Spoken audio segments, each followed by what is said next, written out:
ពេលឡើងភ្នំឃើញលោកបងមុនទៅដាច់ចេះអូជប់ឡើងមានអារម្មណ៍ថាកក់ក្ដៅមែនទែនជាម៉ោង9ពួកយើងយកអីវ៉ាន់ដាក់លើគោយន្តរួចពួកយើងចាប់ផ្ដើមចេញដំណើរ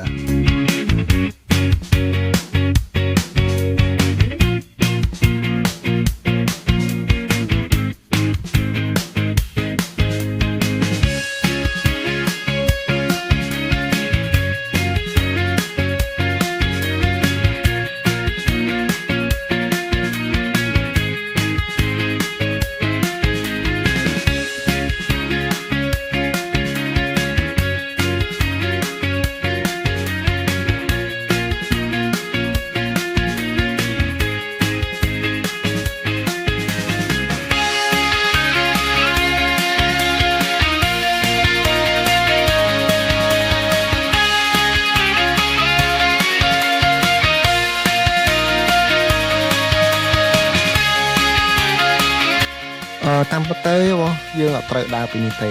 គីឡូយើងត្រូវដើរគឺចាប់ពីគីឡូលេខ3ទៅតែនេះដោយសារតែកោយន្តគាត់បើកទៅរួចព្រោះនៅខាងមុខ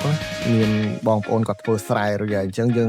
អត់អាចបើកកោយន្តតាមភ្លឺស្រែរបស់គាត់បានទេកាត់ស្រែគាត់ណាអញ្ចឹងហើយយើងត្រូវដើរ full option គឺពីនឹងទៅគឺ10គីឡូពេញតែម្ដង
ប្រហែលជាដើរបាន2ម៉ោងយើងដល់គីឡូលេខ5យើងបានឈប់សម្រាកបាយត្រង់នៅលើគីឡូលេខ5គេហៅថា EON 2នេះយើងកំពុងតែ refill ទឹកហើយទឹកគឺយើងយកមកពីទឹកធ្លាក់ពីលើភ្នំមកយើងមកដាក់លើម៉ាស៊ីនកន្លែងចម្រោះទឹកចម្រោះពីធម្មជាតិចេះទឹកគេឯងឆ្ងាញ់មែនហើយអត់មានធំក្លិនអីទាំងអស់យើងសម្រាកបាយថ្ងៃយើងក៏សម្រាកបន្តិចបន្ទាប់មកយើងបន្តដំណើរឡើងទៅទៀតដល់គីឡូលេខ6នេះអ្នកដែលបានដឹងថាឃើញលេខ6នេះហើយញ័រសាច់ពីគីឡូលេខ6នេះទៅដល់គីឡូលេខ7.8គឺវាចោតវាផ្លូវបាក់ឡើងមែនតើណាហើយកន្លែងនេះយើងដើរច្រឡំផ្លូវយើងធ្វើអ្នកក្លាហានយើងដើរមុន tour leader ចឹងហើយយើងត្រូវត្រឡប់ក្រោយបែរ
ដល់ភ្លាមអត់មានរៀបចំតង់ទេក៏ថតរូបសិនបន្ទាប់ពីយើងថតរូបរួចហើយបានយើងមករៀបចំយកឲ្យបានដាក់ក្នុងតង់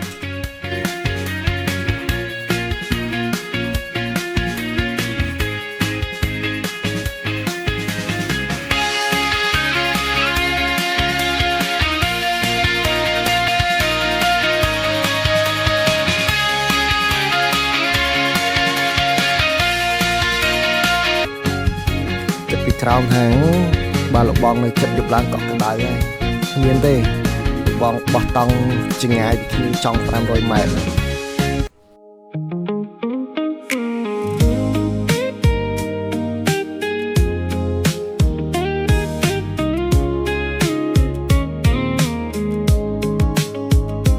你把窗帘拉开一半，光刚好落在桌面。我把话说得很慢，怕惊动这一点点温暖。你低头笑了一下，像风轻轻擦过脸。我忽然不想赶路，只想把这一刻留远一点。别急着回答，先听我心跳。今天的烦恼都先放第一点。你一靠近我，世界就变软，想把沉重的夜慢慢折成纸船，慢慢靠近。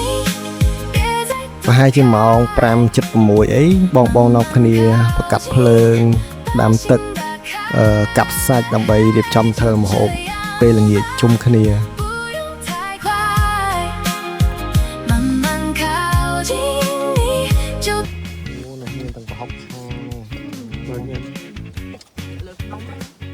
មានលំឯណែសំណប់ចិត្តខ្ញុំហ្នឹង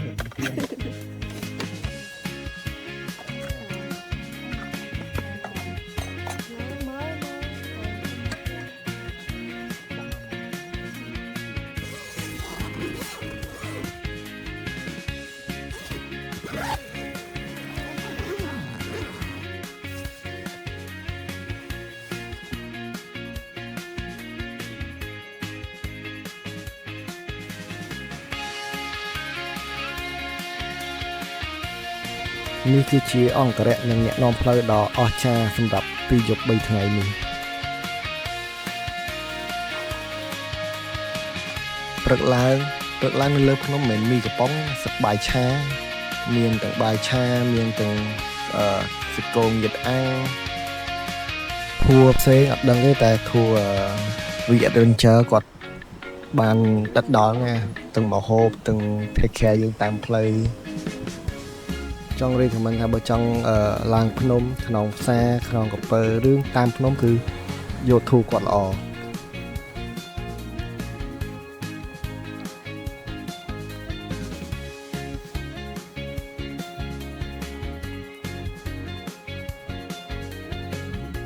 កន្លែងនេះយើងធ្វើម្ហូបខ្ចប់បាយខ្ចប់ម្ហូបអីម្ដងទៀតដើម្បីបន្តដំណើរទៅទឹកធ្លាក់ឆាយោចាប់បាយយកទៅញ៉ាំនៅលើទឹកធ្លាក់ឆាយោ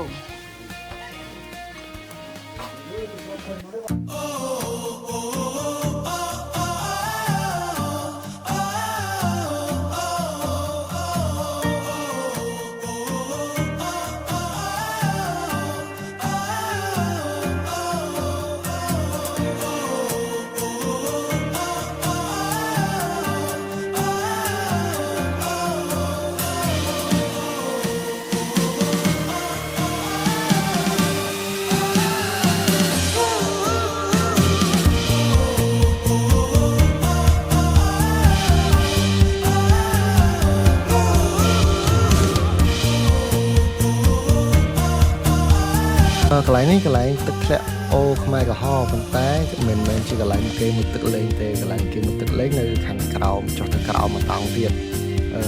នេះដោយសារតែយើងទៅទឹកធ្លាក់ឆាយោអញ្ចឹងគឺយើងត្រូវដើរឆ្លងកាត់នឹងដែរ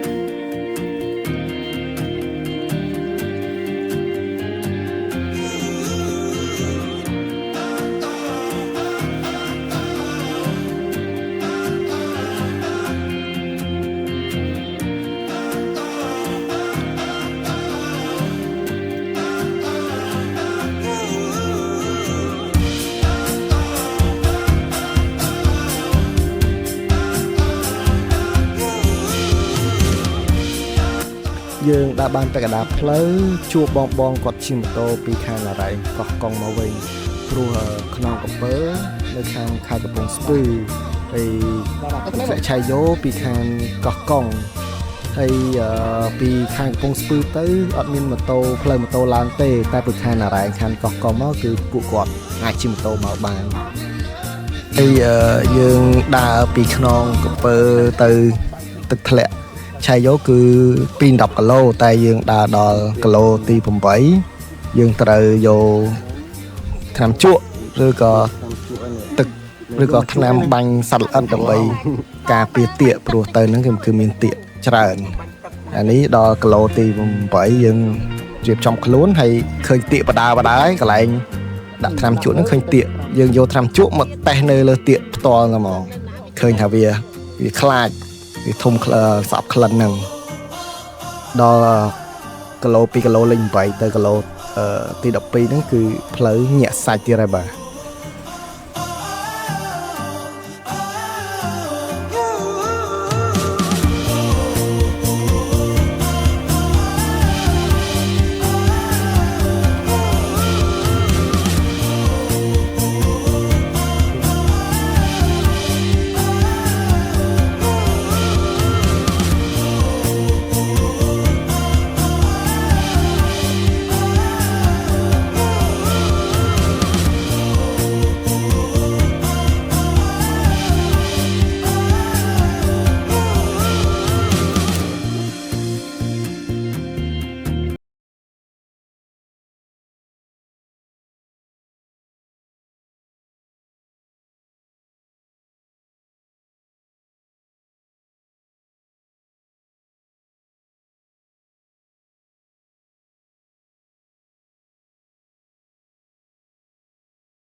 ដំណើរដើរចុះពី